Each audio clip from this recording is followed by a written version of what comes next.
Hello YouTube, this is Tyrone5683 and I just want to give you some tips on how to get a little bit more usage out of your Windows 8 machine, or rather to get a little bit more effective usage out of it, make it run just a little bit faster for what you need it to do. So just to let you know, disclaimer at the beginning, I'm not going to be going over the interface, how to get in and out, or any of that. So if this is your first time with Windows 8, or you're considering getting it, I would suggest you type in intro to Windows 8 or beginning Windows 8 or something like that into YouTube and find a tutorial for that. Eventually I'll be doing some really soon, but right now I kind of want to just focus on optimizing Windows 8 just a little bit to get a little bit more efficient use out of it. So let's go into it. First, I want to go over your startup options. Now, this is a popular topic that is passed on every version of Windows that comes out. People always suggest to you, when you first get your machine, you need to optimize it. You need to cut off some of those startup programs. Okay. The good thing about Windows 8 is, and just to show you, let me show you that I'm using Windows 8. So I'm going to switch back to desktop. The good thing about Windows 8 is that you don't have to go to system configuration to get to it. You don't have to. Startup is not in system configuration anymore. Startup is a part of the task manager now. Now the task manager, and I'm going to show you typing in task. Well, all I hit was Windows and S to bring up the search bar over to the right. And the reason why I didn't Control Alt Delete like always is because if I do that, my capture device turns off. But you still can Control Alt Delete to get the task manager. So you remember from before, you got performance and all that stuff that tells you how much usage your computer is using, blah, blah, blah. Well, now they put a startup tab in there. And from there, you can go ahead and arrange or sort through programs that are set to start at the startup, based on how much power they use up, and their name or who the publisher is of the program. You can sort and figure out which things you want to deactivate or disable, at the startup, and what things you don't. My suggestion to you is only disable things that you don't need at the startup. If there's something you're not quite sure about disabling, Google it first, do some research. There's plenty of threads out there, or ask a professional, because you don't want to, end up impacting yourself at the start. You can always turn stuff back on, but what if you start changing things and you can't remember what you turned off and what you can always go back to your original settings and stuff, but we don't want to go through that pain. But in any case, this is the number one thing I would suggest you do. Okay.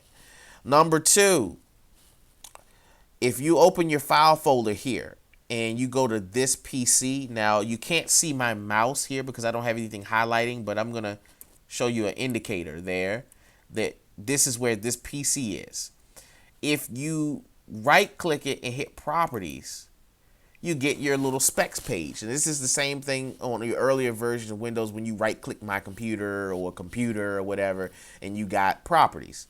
There's a link here, I'll show you again, called Advanced System Settings. This is very important. A lot of people don't even bother to go there, but this is where you need to go.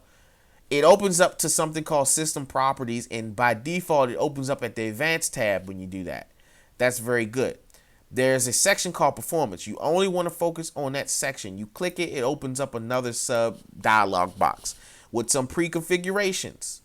These configurations adjust the visual effects on your Windows 8 machine to meet your needs. So if you let Windows choose what's best for your computer, it's probably going to be a balance between what's aesthetic and what's functional. If you adjust for the best performance, it'll set things so that they don't only things that are least inhibiting to your computer's performance will be active. Everything else will pretty much be off as far as visual effects, bells and whistles. If you adjust for best performance. If you adjust for best appearance, however, you'll get all the bells and whistles and everything to make your system look really pretty. So here's best appearance, here's best performance, and here's letting Windows decide. Pick whatever one you want. I've picked best performance. There's another tab. I'm just showing you that this is the tab called Advanced. And you'll see something called virtual memory. This is very important. A lot of people don't even bother to go into it because they don't know about it.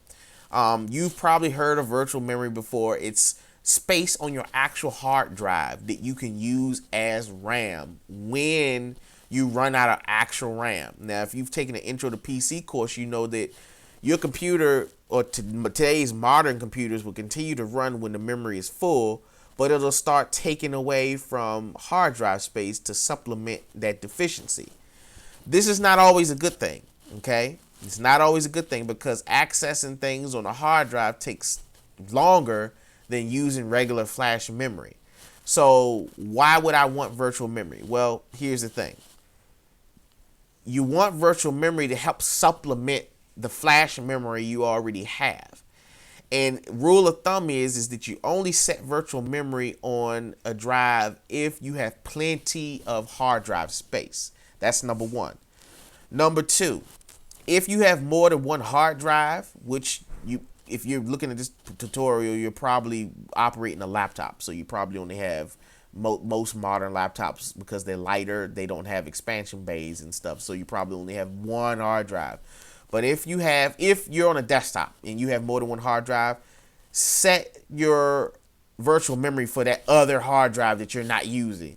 Because what happens is that if your system's programs are stored on your hard drive and you're also using your hard drive as memory, it slows your system down a little bit, depending on how much memory you ask the system to allocate. So a rule of thumb is if you only have one hard drive, and I'm going to show you here where it says virtual memory change, I've customized it. Now, if you hit system manage, they'll give you the default setting that they set. I'm on customize, and I set my initial size, which is the initial amount, the basically intended amount that you want to set aside, at 4096. Now, what is 4096? That's 4096 megabytes, because it takes 1024 in megabytes to get a gigabyte. So 1024 times 4 is 4096. Why did I pick 4096, 4 gigabytes? Because I only have 4 gigabytes of RAM on my computer. The rule of thumb is to set your initial or intended size for hard drive space to be used to be the same amount of space as what you have already in RAM. Maximum is the absolute max I'll allow my computer to use before it just, craps out, I guess. And I set that to be twice the amount of my initial size, which is 8192. So if I have 4 gigabytes of RAM on my computer, flash memory, my virtual memory is 4 gigabytes, and my max is going to be twice as that. That's just my rule of thumb. A lot of professionals say the same thing. I'm just a guy that likes computers. I'm not really like the actual professional. In any case, you would hit okay for all that. I'm not going to, because I already have things set up the way that I want them to be. So those are some tips and tricks on how to optimize your machine. After you do all that, you want to restart.